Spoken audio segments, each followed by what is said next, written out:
Bien que certains fans aient critiqué très sévèrement la suite de Vaiana, je l'ai personnellement appréciée et je la préfère même à l'original. Le film approfondit l'histoire des ancêtres de Vaiana et on assiste à un magnifique rebondissement vers la fin. Avant de commencer, je dois vous avertir que cette vidéo contient quelques spoilers, je vous conseille donc de ne pas la regarder avant d'avoir vu le film. Très bien, commençons. Dans le premier film, Vaiana a finalement réussi à traverser l'océan et à réparer l'erreur majeure que Maui avait commise il y a longtemps. Son objectif principal était alors de rendre le cœur de Te Fiti. Au début du film, nous apprenons que le demi-dieu Maui avait volé le cœur de Te Fiti en entraînant la perte d'équilibre des îles, de l'océan et de la nature elle-même qui commençait à se dégrader. Avec le succès de Vaiana, on pensait que l'harmonie était rétablie jusqu'à ce que les habitants de Motonui découvrent l'ampleur du travail qu'il restait à accomplir. Cette prise de conscience est intervenue après que Vaiana ait eu une vision provoquée par un éclair qui lui a révélé les nouveaux défis qui l'attendaient.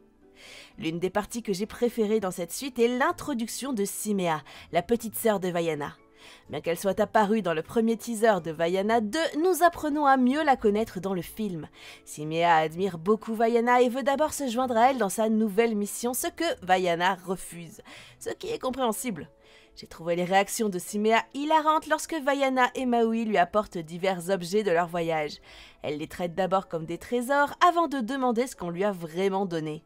Hors sujet mais intéressant, nous apprenons que le nom de Simea a une signification particulière. En hébreu, il se traduit par auditeur ou celui qui écoute. En effet, nous la voyons écouter et prêter attention de manière subtile, comme lorsque Vaiana parle de relier les îles. Simea apparaît inopément, rappelant à Vaiana sa promesse de ne jamais la laisser seule, mais elle comprend aussi pourquoi Vaiana doit partir. Pour un enfant de 3 ans, Simea fait preuve d'une maturité et d'une profondeur remarquables. Nous ne savons pas si la suite se déroule exactement 3 ans après le premier film, mais il est probable que Sina, la mère de Vaiana, était enceinte à peu près au moment où Vaiana est revenue dans le premier film. Le personnage de Simea jouera probablement un rôle clé dans le troisième film, il pourrait même y avoir un saut dans le temps, ce qui lui permettrait de rejoindre Vaiana lors de futures missions. Un autre élément surprenant est la représentation des Kakamoras. Dans le film original, ils apparaissaient comme des pirates malveillants en armure de noix de coco à la recherche du cœur de Te Fiti, tout comme Moana et Maui. Moana, déterminée à corriger l'erreur de Maui, fait tout ce qu'elle peut pour contrecarrer leur objectif. Même si les Kakamoras étaient nombreux, ils étaient largement inefficaces face à Vaiana et Maui, et les voir poursuivre nos héros dans le premier film nous rendait anxieux. Finalement, Vaiana et Maui se sont échappés, laissant les Kakamoras derrière eux. Dans la suite du film, nous apprenons que leur comportement apparemment méchant a des racines plus profondes. Cette fois, les Kakamoras sont plus sympathiques et ont une raison claire d'agir. À l'origine, ils ont été contraints de vivre de la piraterie à cause d'une malédiction qui les a chassés de leur terre natale, les laissant lutter pour survivre et espérant trouver un moyen de revenir.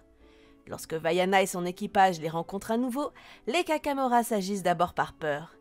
Mais après avoir reconnu la mission de Vaiana grâce à sa voile décorée, ils abandonnent leur hostilité. Ils aident même l'équipe de Vaiana à surmonter la toxine à laquelle elle a été exposée, lui fournissant un antidote et l'aidant à traverser une redoutable palourde géante. Un moment particulièrement émouvant se produit lorsqu'un jeune Kakamoras rejoint l'équipe de Vaiana, se mettant en danger pour le bien de tous. J'étais si heureuse de les voir enfin retourner dans leur pays, et cela m'a fait chaud au cœur lorsque le jeune Kakamoras a retrouvé sa famille. Dans cette suite, Vaiana et Maui se sont confrontés à 2 nouveaux adversaires. Ce n'est plus un secret pour personne que Matangi, qui apparaît d'abord comme un méchant, est en fait quelqu'un qui essaie d'aider Vaiana. Nous parlerons de ses motivations plus tard, mais pour l'instant concentrons-nous sur son personnage. La bande-annonce la dépeint comme une demi-déesse au thème sombre qui a piégé Maui.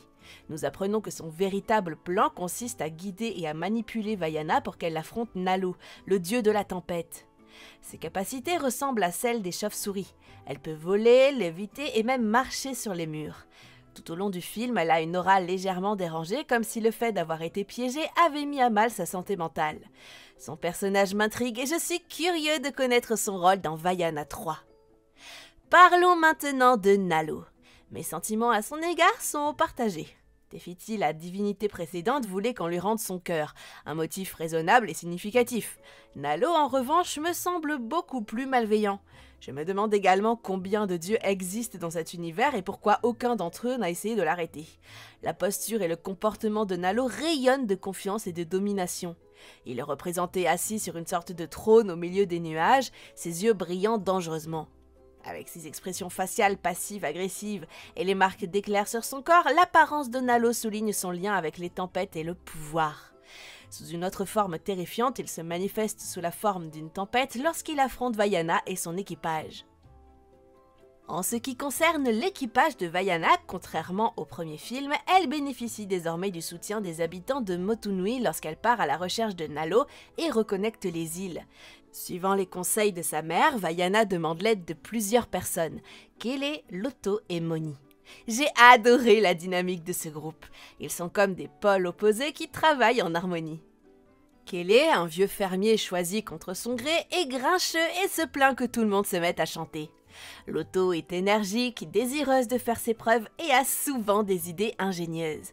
Moni, quant à lui, est un grand fan de Maui et essaie de faire de son mieux même s'il n'est pas très doué. Sa réaction de stupeur lors de sa rencontre avec Maui est hilarante. Ces trois-là sont guidés par Matai, qui n'est pas un nouveau venu dans la série. Il est apparu dans le premier film lors de certaines séquences musicales. Dans la suite, Matai avertit Vaiana des conséquences de son échec à retrouver Nalo et à rétablir le lien entre les îles. Par le biais d'une vision, Vaiana est également témoin de l'échec de Matai dans une mission similaire. Plus tard, nous le revoyons lorsque Vaiana s'éveille en tant que demi-déesse vers la fin du film. Cela nous amène à la meilleure partie du film. Je n'oublierai jamais le moment où Vaiana touche un morceau d'île et où Maui perd temporairement ses pouvoirs. C'était une scène tellement puissante et symbolique. Ayant accompli sa mission, Vaiana est désormais élevée au rang de demi-déesse et de nouveaux motifs apparaissent sur sa peau. Bien que Maui ait reçu ses pouvoirs à la naissance, l'ascension de Vaiana est bien plus significative. Son statut de demi-déesse est le fruit de son altruisme et de ses sacrifices, ce qui est plus important que la quête d'admiration de Maui. Elle a gagné son statut en risquant tout pour rétablir l'équilibre et protéger son peuple. Que pensez-vous de cette évolution? Êtes-vous enthousiaste à l'idée de voir ses capacités de demi-déesse dans le troisième film? En tout cas, moi je le suis. N'hésitez pas à me donner votre avis en commentaire. Et voilà, c'était les points clés de mes réflexions personnelles sur le film. Et vous, qu'avez-vous pensé de cette suite? Franchement, j'ai adoré. N'oubliez pas de vous abonner à la chaîne si ce n'est pas encore fait pour ne rien manquer de toutes nos prochaines vidéos. D'aimer d'ailleurs cette vidéo si elle vous a plu. Et sur ce, je vous donne rendez-vous très bientôt dans une prochaine vidéo. C'était Roman, prenez soin de vous.